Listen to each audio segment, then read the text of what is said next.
کہ محمد سے وفا تو نے تو ہم تیرے ہیں، یہ جہاں چیز ہے کیا لوح و قلم تیرے ہیں۔ اللہ تعالی ہم سب انسانوں سے فرماتے ہیں کہ اگر تم میرے سب سے پیارے محبوب محمد صلی اللہ علیہ وسلم سے ادب و احترام کے ساتھ محبت کرو گے اور ان کی تعلیمات پہ عمل کرو گے تو میں دنیا اور آخرت کی زندگی میں وہ سب کچھ دے دوں گا جو تم چاہتے ہو۔ بسم اللہ الرحمن الرحیم۔ لاکھوں کروڑوں درود و سلام اس ہستی پر کہ جن کی پیدائش کا دن 1400 سال بعد بھی مسلمان اتنی جوش و خروش سے منا رہے ہیں، اور ان کی محبت اور ان سے عشق ہمارے ایمان کا حصہ نہیں ہے بلکہ ہمارے ایمان کی بنیاد ہے۔ اس تاریخ پہ تو ہم اختلاف کر سکتے ہیں کہ 9 تاریخ تھی یا 8 تھی یا 11 تھی یا 12 تھی، لیکن اس چیز سے کسی کو اختلاف نہیں ہے مسلمانوں میں کہ ان کے آنے سے یہ دنیا جہنم کا نمونہ تھی اور جنت کا نمونہ بن گئی۔ تو آج آپ کو بتاتے ہیں کہ آج کے دن یہاں پہ مختلف مسلمان مختلف جگہوں پہ پوری دنیا میں ریلیاں نکالتے ہیں، جلوس نکالتے ہیں، ایک دوسرے کو کھانا کھلاتے ہیں اور خوشی کا اظہار کرتے ہیں۔ آپ سے پہلے لوگ اپنی بچیوں کو زندہ درگور کر دیا کرتے تھے، اور آپ کے آنے کے بعد لوگ اپنی بیٹیوں کی عزت کرنے لگے۔ آپ کے آنے سے پہلے چھوٹی چھوٹی لڑائیاں قبیلوں میں نسل در نسل چلا کرتی تھیں، جبکہ آپ کے آنے کے بعد صلہ رحمی کا معاملہ کرنے لگے لوگ۔ دنیا جنت کا نمونہ ان کی بنی جنہوں نے آپ کی تعلیمات پہ عمل کیا۔ سبحان اللہ، ماشاء اللہ، لوگ کتنے خوبصورتی سے تیار ہو کر جلوس میں شرکت کرنے کے لیے آئے ہیں۔ آئیں اندر مسجد میں جا کے دیکھتے ہیں کہ پیر صاحب جلوس کے شرکاء سے خطاب کر رہے ہیں۔ وہاں عشق کی بات ہے، یہاں عقل کی بات ہے، وہاں قرب کی بات ہے، یہاں قوت کی بات ہے، وہاں قرب کے مرحلے تھے، یہاں دوری کی مرحلے تھے۔ وہ روح تھی، وہ میری طرف سے تھی، یہ جسم ہے۔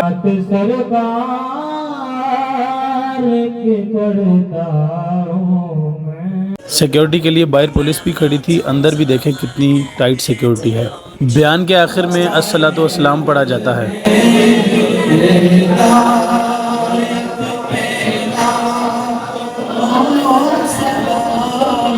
اللہ پاک سے مانگنے کا سلیقہ سیکھیں، کتنے خوبصورت سے پیر صاحب دعا مانگ رہے ہیں۔ اللہ اس بزم نور کو سجانے والے، اولی فیلی مالی گرمی پاور کرنے والے، اور بالخصوص حضرت علامہ کیا کرے خلوص وفا علامہ حافظ قاری یاسر صاحب، ان کی قیادت میں جتنے اہل محبت علماء کرام، آئمہ حضرات، صنفاء حضرات تشریف فرما ہیں، اے رب العالمین قرآن و وفات تشریف فرما ہیں۔ اللہ ان سب کی علم میں، عمل میں، کردار میں، گفتار میں، منبر میں، محراب میں اپنی استعانت میں خاص شمال کر کے مزید نکھار عطا فرما۔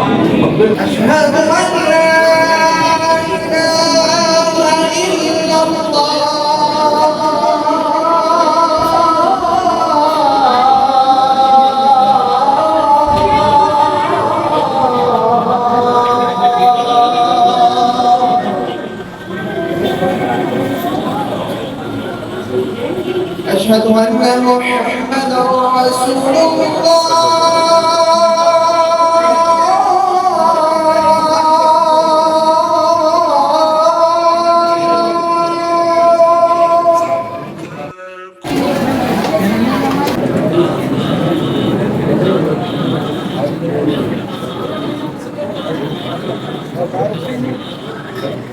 دیکھیں ماشاءاللہ لوگ کتنے ڈسپلن سے کتنے خوبصورت سٹائل میں بیٹھے ہوئے ہیں۔ چلو جی، کھانا کھانے کے لیے سارے بیٹھ گئے ہیں، میں بھی اپنی جگہ بناتا ہوں، پتہ نہیں میری سپیس کہیں بنے گی یا نہیں، کہیں پہ کوئی جگہ بیٹھنے کی نظر تو نہیں آ رہی۔ یہ دیکھو جی، یہ کون آ رہا ہے؟ یہ مین بندہ پکڑا گیا بھائی، اس کو میں صبح سے ڈھونڈ رہا تھا۔ ٹھیک ہے آپ لوگ؟ الحمدللہ اب آئے۔ چلو جی، وہ گھڑیاں آ گئیں جن کا سب کو انتظار تھا۔ پلاؤ سے سب مہمانوں کی خاطر کی جاتی ہے۔ ایک ڈش 5 بندے، ایک منٹ صرف ہونا، ایک منٹ ذرا۔ یہ دیکھیں جی، نمکین کے ساتھ میٹھا نیکسٹ لیول ہو گیا بھائی۔ میٹھا رکھے، میٹھا رکھے ادھر دینا، مجھے کوئی پلیٹ دینا۔ شکر ہے فل ٹرے نہیں گر گئی۔ ادھر دے دو۔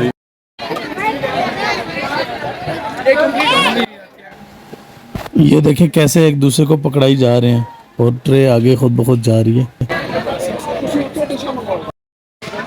میرا خیال ہے میں بھی اب کہیں پہ بیٹھ جاتا ہوں یار، یہ میرے دوست تو مجھ سے بھی زیادہ تیز ہے کھانے میں، سارا فنش کر دیا۔ چلو جی، کھانا پینا فنش ہو گیا، اب سارے برتن گاڑی میں رکھ کے واپس بھیج دو خالی۔ دور دراز سے آئے ہوئے لوگ اپنے اپنے گھروں کو اب واپس جا رہے ہیں۔ یا اللہ جتنا ہم ان سے محبت کرتے ہیں اتنا ہمیں ان کے دین پہ عمل کرنے والا بنا دے تو کیا ہی بات ہوگی۔ ویسے میرا عمل علم اور میری اتنی اوقات تو نہیں کہ میں ان کے بارے میں کوئی لب کشائی کروں، لیکن پھر بھی میں ولاگ میں اپنی طرف سے کچھ کہنا چاہتا ہوں کہ اگر نبی کریم صلی اللہ علیہ وسلم کی امپورٹنس کی بات کریں تو اللہ پاک نے ان سے پیار اور محبت کو عین ایمان قرار دیا ہے۔ جب تک ہم اپنی جان، مال، عزت اور اہل و عیال ہر چیز سے زیادہ اگر آپ صلی اللہ علیہ وسلم کو محبوب نہ سمجھیں تو ہمارا ایمان مکمل ہو ہی نہیں سکتا۔ اللہ پاک نے سب کچھ انہی سے منسوب کیا ہے۔ قرآن ان کا سینے مبارک پر نازل ہوا، حدیثیں ان کے لب مبارک سے جاری ہوئیں، رول ماڈل اور اسوہ حسنہ ان کی زندگی کو قرار دیا گیا، ان کے خاندان کو اہل بیت اطہار کا مرتبہ ملا اور جنت کے شہزادے شہزادیوں کا مرتبہ ملا۔ ان کے ساتھیوں کو قرآن پاک میں اللہ تعالیٰ نے رضی اللہ عنہ و رضوا عنہ کہہ کے جنت کی بشارت دی۔ نگاہ عشق و مستی میں وہی اول وہی آخر، وہی قرآن وہی فرقان وہی یاسین وہی طٰہٰ۔ اگر ان کے اخلاق کی بات کریں تو ان کے گھر 8 سال رہنے والے بچے کی زبان کے الفاظ ہیں کہ انہوں نے کبھی مجھے نہ ڈانٹا، کبھی اونچی آواز سے مجھ سے بات نہ کی، بلکہ انہوں نے یہاں تک مجھے کبھی نہیں کہا کہ تم نے یہ کام کیوں کیا۔ اخلاق اور ان کی خوبصورتی کا یہ عالم تھا کہ ہر دیکھنے والے نے کہا کہ میں نے ان جیسا حسین نہ کبھی دیکھا ہے اور نہ کوئی ان جیسا حسین ہوگا۔ چہرہ ہے کہ انوار دو عالم کا صحیفہ، آنکھیں ہیں کہ بحرین تقدس کے نگی ہیں، ماتھا ہے کہ وحدت کی تجلی کا ہے ورق، عارس ہیں کہ والفجر کی آیت کے امی ہیں، گیسو ہے کہ واللیل کے بکھرے ہوئے سائے، ابرو ہے کہ کوسین شب قدر کھلے ہیں، گردن ہے کہ برفر کے زمین اوج سریا، لب صورت یاقوت شعاعوں میں دھلے ہیں، قد ہے کہ نبوت کے خد و خال کا معیار، بازو ہے کہ توحید کے عظمت کے علم ہیں، سینہ ہے کہ رمز دل ہستی کا خزینہ، پلکیں ہیں کہ الفاظ رخ لوح و قلم ہیں، باتیں ہیں کہ طوبہ کی چٹکتی ہوئی کلیاں، لہجہ ہے کہ یزداں کی زباں بول رہی ہے، خطبے ہیں کہ ساون کے امڑتے ہوئے بادل، قرأت ہے کہ اسرار جہاں کھول رہی ہے۔ یہ دانت، یہ شیرازہ شبنم کے تراشے، یاقوت کی وادی میں چمکتے ہوئے ہیرے، شرمندہ تابے لب دندان پیمبر، حرف بسنا خانی و خامہ بسریرے، یہ موج تبسم ہے کہ رنگوں کی دھنک ہے، یہ عکس متانت ہے کہ ٹھہرا ہوا موسم، یہ شکر کے سجدے ہیں کہ آیات کی تنزیل، یہ آنکھ کے آنسو ہیں کہ الہام کی رمجم، کہنے کو تو ملبوس بشر اوڑھ کے آیا لیکن تیرے احکام فلک پر بھی چلے ہیں، انگلی کا اشارہ تھا کہ تقدیر کی ضربت، مہتاب کے ٹکڑے تیرے قدموں میں گرے ہیں، کہنے میں تو فاقوں میں گزری تیری راتیں، اسلام مگر اب بھی نمک خوار ہے تیرا، تو نے ہی سکھائی تمیز من و یزداں، انسان کی گردن پہ سدا بھار ہے تیرا، کہنے کو تیرا فقر تیرے فخر کا باعث لیکن تو سخاوت کے سمندر کا کنارہ، کہنے کو تیرے سر پہ ہے دستار یتیمی لیکن تو زمانے کے یتیموں کا سہارا، بعد از خدا بزرگ تو ہی قصہ مختصر، اللہم صلی علی سیدنا و مولانا محمد و علی آلہ و صحابہ مبارک وسلم۔